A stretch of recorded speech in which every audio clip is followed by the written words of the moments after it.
Hello everyone, how are you all? I am Sir Rachendra Mundra and welcome to our YouTube channel Sir Rachendra Mundra's classes। तो भाई आज का जो video है ये आपके लिए बहुत खास है। अगर आप एक ऐसे स्टूडेंट हो जिनका अटेम्प्ट मई 2020 में था बट अब वो पोस्टपोन होकर के नवंबर 20 हो चला है और आपके मन में सवाल है कि अब पढ़ाई पे वापस कैसे लगे। पढ़ाई पे तो वापस लग चुके हो बट काफी स्टूडेंट से बात करने के बाद फीडबैक आने के बाद मुझे ये चीज का पता चला है कि बच्चों में मोटिवेशन की कमी है। They are not ready to study. उतनी इफिशियंसी सर हमें नहीं आ पा रही है। हम फिर से जब उन्हीं किताबों को लेके बैठते हैं तो काफी बोर हो रहा है बिकॉज अब पिछले कई दिनों से हमें टाइम वेस्ट करने की, वेस्ट तो नहीं कहेंगे बट डिस्ट्रैक्शन की हमको बहुत ज्यादा यहाँ पे आदत पड़ चुकी है। तो वो इफिशियंसी से पढ़ाई नहीं हो पाती है और फिर इसी को लेकर और फ्रस्ट्रेशन आता है। और सर अभी ये भी फिक्स नहीं है कि नवंबर 2020 की एग्जाम जो है वो होने वाली है कि नहीं होने वाली है। आपके सारे सवालों के जवाब आपको नवंबर 2020 की एग्जाम होगी या नहीं होगी इसके भी जवाब इस वीडियो के लास्ट तक आपको मिल जाएगा। और मैं आपको बताऊंगा 5 पावरफुल टिप्स जो कि आपको हेल्प करेंगे इफिशियंसी से वापस से आपकी गाड़ी को ट्रैक पे लाने के लिए।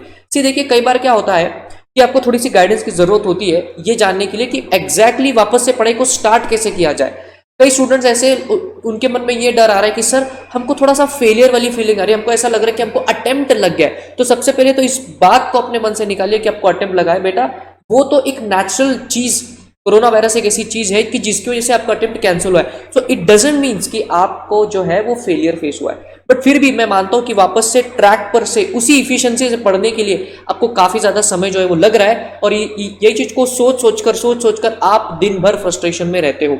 पढ़ाई को एक हिसाब से आप टाल रहे हो। तो इससे अगर आप बचना चाहते हैं तो इन 5 पावरफुल टिप्स को देखिए कि कैसे स्टडी को वापस से ट्रैक पे लाया जा सकता है और पुरानी इफिशियंसी से आप इसको कर सकते हो। एक बहुत ही साइंटिफिक मेथड है, स्टेप बाय स्टेप इसको फॉलो करिए। 5 टिप्स को फॉलो कीजिए एंड बिलीव मी आप पाएंगे कि इस वीडियो को देखने के बाद लगभग 7 से 8 दिनों में अगर आपने इस 5 टिप्स को अप्लाई कर दिया तो आपकी गाड़ी वापस से ट्रैक पे आ जाएगी और स्मूथली मक्खन के जैसे आपकी पढ़ाई हो जाएगी। तो सबसे पहली टिप जो मैं आपके सामने शेयर करना चाहता हूं वो ये है कि सबसे पहले आप क्या करिए, इजी टॉपिक्स को स्टार्ट कीजिए।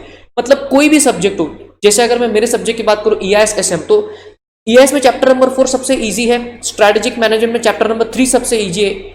इसी तरीके से हर सब्जेक्ट में कुछ ना कुछ तो इजी टॉपिक होगा जो ऐसे बैठे बैठे टीवी देखते देखते आपका आराम से हो जाएगा। तो स्टार्ट विद दैट टॉपिक्स। आप क्या करोगे, अगर पहले दिन इतने ब्रेक के बाद अगर पहले दिन बड़ा सब्जेक्ट लेके बैठ जाओगे या बड़ा टॉपिक लेके बैठोगे तो आपसे तो बेटा पढ़ाई होने से रही। तो इस चीज को ध्यान रखिए कि सबसे पहले उठाइए आसान टॉपिक। आसान टॉपिक को उठाओगे तो थोड़ा सा इंटरेस्ट डेवलप वहां पे होगा। आसान टॉपिक को करने से तुमको वो टॉपिक तो आने वाला है बिकॉज वो आसान है, बट इसको करने से माइंड में कॉन्फिडेंस आएगा कि यस मैंने आज 1 घंटा पढ़ाई करी है, 2 घंटा पढ़ाई करी, 3 घंटा पढ़ाई करी। पहले दिन 8 घंटा पढ़ाई नहीं होने वाली। तो माइंड में बना के चलिए कि हमको इजी टॉपिक करना है और आज के दिन सिर्फ 2 घंटा पढ़ाई करना है। तो सबसे पहले टिप कहती है सिर्फ और सिर्फ इजी टॉपिक्स पहले कीजिए, not the hard topics. Next जो टिप है वो काफी ज्यादा इंपॉर्टेंट है और ये है आपको watching of the revisionary videos. जरा देखिए उस लड़की को कितनी अच्छी तरीके से हेडफोन लगा के वो YouTube पे वीडियोस को देख रही है। तो आप क्या करिए, हर फैकल्टीज ने इंक्लूडिंग मी माई सेल्फ और जितनी भी हमारे सीए फैटर्निटी की फैकल्टीज है बेटा, सब ने मई 2020 एग्जामिनेशन के लिए अपनी रिविजनरी वीडियोस YouTube पे अपलोड कर दी है। या फिर आपको अन अकेडमी से भी बहुत सारे फैकल्टीज की वहां पे रिविजनरी वीडियो मिल जाएगी। तो अगर आपका पढ़ के मन नहीं लगता तो रिविजनरी वीडियोस को देखना स्टार्ट कीजिए। इससे क्या होगा कि you will get again use to subject. Audio visual effect आने से चीजें थोड़ी थोड़ी आसान हो जाती है। तो सबसे पहले तो इजी टॉपिक कीजिए। दूसरा मेरा टिप है आपके लिए कि आप रिविजनरी वीडियोस देखिए। सीधा अगर आप ऐसा बोर्ड टॉपिक लेके बैठ जाओगे तो बेटा आपसे तो चीजें होने से रही। अब रिविजनरी वीडियोस देखने का सबसे बड़ा ये फायदा है कि कभी कभी during your previous study for May 2020 आपने कुछ टॉपिक्स या कुछ कॉन्सेप्ट्स ऐसे होंगे जिनको पढ़ के वो तुम्हारे दिमाग में नहीं गए और एग्जामिनेशन के डेडलाइन के प्रेशर में तुमने उन टॉपिक्स को छोड़ दिया। तो रिविजनरी वीडियोस को देखने का सबसे बड़ा फायदा यह है कि ऐसे जो टॉपिक्स है जो आपने छोड़ दिए उनको आपको पता चलेगा कि वो टॉपिक को लॉजिक से सोचना कैसे। और इसी से कनेक्टेड हमारी थर्ड टिप है, that is you should go and master the topics that are left out.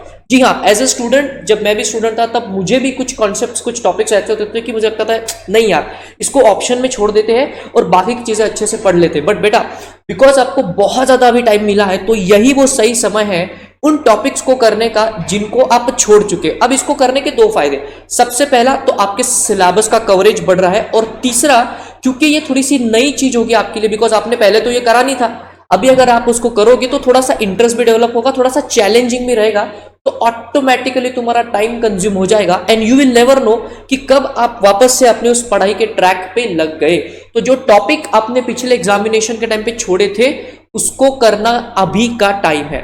तो रिविजनरी वीडियोस देखना है, उससे कनेक्टेड टिप हमने आपके लिए दी कि master the concepts that were left over. अब नेक्स्ट टिप है आपके लिए कि आपको बहुत सारा मटेरियल से आप पढ़ाई करनी। सी देखिए मई 2020 या जून 2020 व्हाटएवर द केस में भी उसको पढ़ते पढ़ते आपको एक चीज समझ में आई है कि जब पूरी पढ़ाई आपने कर ली, पूरे सिलेबस की पढ़ाई आपने कर ली, तो आपको एक चीज समझ में कि अच्छा अगर मेरे पास 2 बुक्स थोड़ा सा और टाइम होता तो मैं ये भी कॉन्सेप्ट्स कर लेता।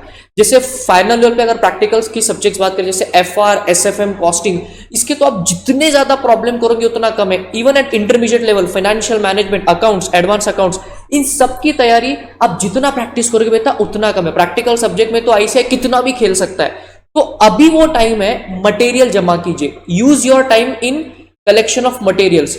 ऑनलाइन देखिए, दोस्तों से पूछिए, टेलीग्राम पे देखिए, यूट्यूब पे देखिए, अनअकैडमी पे देखिए, जहां कहीं से भी हो सके मटेरियल को आप जमा कीजिए। बिकॉज वो जो पहले आपको लग रहा था कि थोड़ा सा मेरे को टाइम मिल जाता तो मैं ज्यादा पढ़ लेता, वो अब समय है पढ़ने का। तो मटेरियल कलेक्ट कीजिए, उसको पढ़िए, ताकि ये मत सोचिए कि मेरे को जो ऑलरेडी पढ़ा था वो मुझे फिर से पढ़ना है। अब आपको नया पढ़ना है, थोड़ा सा एक्स्ट्रा मटेरियल जमा कीजिए, एक्स्ट्रा प्रैक्टिस में अपना समय गवाइए। तो इस तरीके से थोड़ा सा इंटरेस्ट आपका डेवलप हो जाएगा। जो अगली टिप हमारे साइड की वो है paper analysis, MTP, RTP etcetera. ये मैंने स्टूडेंट में बड़ा ऑब्जर्व किया है कि जब एग्जामिनेशन का लास्ट मंथ होता है, मतलब मई के टाइम पे इट वाज, उससे एक महीना पहले नवंबर के टाइम पे इट वुड बी अक्टूबर, तो लास्ट महीने में एमटीपी आरटीपी जो है वो आपके साथ में आती है और उस टाइम पे आप पेपर एनालिसिस करते हो। पेपर का एनालिसिस करने के लिए भी टाइम चाहिए, तो वो टाइम अभी है। अगर आपका पढ़ने में मन नहीं लग रहा है तो एटलीस्ट ये तो देखो कि एग्जामिनेशन में आने क्या वाला है, राइट। उठाइए 4 से 5 अटेम्प्ट के पहले के पेपर उठाइए, देखिए, थोड़ा सा ट्रेंड एनालिसिस कीजिए। हो सकता है कुछ इस तरह से स्ट्रैटेजी आपको मिल जाए और जैसे ये बच्चा यहाँ पे खुश हो रहा है, हो सकता है कुछ ट्रिक आपको एग्जामिनेशन में पास करने की मिल जाए। जैसे धोनी सिक्सर लगाने से पहले अपने ग्लव्स टाइट करता है, पहले फील्डर को देखता है कि फील्डर कहाँ है, उसके बाद सिक्सर लगाता है। तो सेम तरीके से आपको भी यही करना है। अभी वो टाइम है कि बैठ के पेपर एनालिसिस कीजिए। पढ़ नहीं सकते, एनालिसिस तो कर सकते हैं, तो इस टाइम का यूटिलाइजेशन कीजिए। बहुत ज्यादा टाइम है आपके पास और इसका यूटिलाइजेशन करो। ये मत सोचो कि जो पढ़ा है वो वापस पढ़ना है, जो पढ़ा है वो तो पढ़ना है, वो आगे की बात है, बट कितना पढ़ना है, कैसे पढ़ना है, कुछ स्ट्रेटेजाइज तो कीजिए। तो एनालिसिस करने का यही वो टाइम है। नेक्स्ट स्टेप आपके लिए है कि कोई सब्जेक्ट में अमेंडमेंट्स आई है। जैसे अगर मैं हमारी बात करूं, ईआईएसएम में, एसएम का जो मतलब ईआईएस का जो सब्जेक्ट है उसमें मई 2020 के लिए अमेंडमेंट्स आई थी। तो उस टाइम पे मैं अमेंडमेंट्स के लिए मैंने जो है वो पूरे अलग से अमेंडमेंट लेक्चर में अपलोड नहीं कर पाया था। बट अभी since I am also associated with Unacademy, तो मैंने अनअकैडमी के प्लेटफॉर्म्स पे हर इवनिंग 8 PM मैंने कई ज्यादा रिविजनरी वीडियोस वहां पे अपलोड करे। तो वहां पे जाके आप अमेंडमेंट के वीडियोस देख सकते हो। इवन कुछ अमेंडमेंट्स आएंगे कुछ सब्जेक्ट में, हो सकता है कुछ एएस में चेंज हो जाए, हो सकता है कुछ टैक्सेशन में अमेंडमेंट आ जाए, तो वो अमेंडमेंट का ट्रैक रखिए। लॉ के अपने फैकल्टी से बात कीजिए, उनको पूछिए कि क्या अमेंडमेंट आने वाली है, और अगर आने वाली है तो डेफिनेटली आपने जाके उसको देखना चाहिए। तो यही वो टाइम है सारी चीजें करने का। ये अभी टाइम नहीं है ये सोचने का कि यार वो जो ऑलरेडी मैंने करा था वो फिर से करना पड़ेगा ना। ये टाइम है अमेंडमेंट्स को वाला सारी चीज करने का। तो आई होप इस वीडियो से एक ओवरऑल आपको आइडिया आया है and let's crack it. Time का वेस्ट करना बंद कीजिए, फ्रस्ट्रेशन को छोड़ दीजिए। यही वो टाइम है कि जहां पे आप अपने एग्जामिनेशन में पास होने की प्रोबेबिलिटी को कई गुना से बढ़ा सकते हो। और एक चीज को याद रखिए, आप इस नवंबर 2020 में एग्जामिनेशन में आप अकेले नहीं हो, आप तो हो ही, वो भी बच्चे आएंगे जिनका फर्स्ट अटेम्प्ट इज नवंबर 2020। तो competition is going to be huge. So if competition is huge and you want to crack it, उसके लिए आपको हार्ड प्रिपरेशन बेटा करना ही होगा। इसी तरह चैनल पे सब्सक्राइब करने के लिए और हमेशा मुझे मोटिवेट करने के लिए आप सभी को दिल से धन्यवाद। इस वीडियो को ज्यादा से ज्यादा अपने दोस्तों में शेयर कीजिए, बिकॉज ऐसे कई सारे स्टूडेंट्स हैं जो ठीक से पढ़ाई नहीं कर पा रहे। इन टिप्स को, इस वीडियो को उनके साथ शेयर कीजिए ताकि स्टेप बाय स्टेप प्रोसेस से आपकी अच्छे से जो है वो पढ़ाई हो सके। Thank you for watching, keep liking and keep sharing.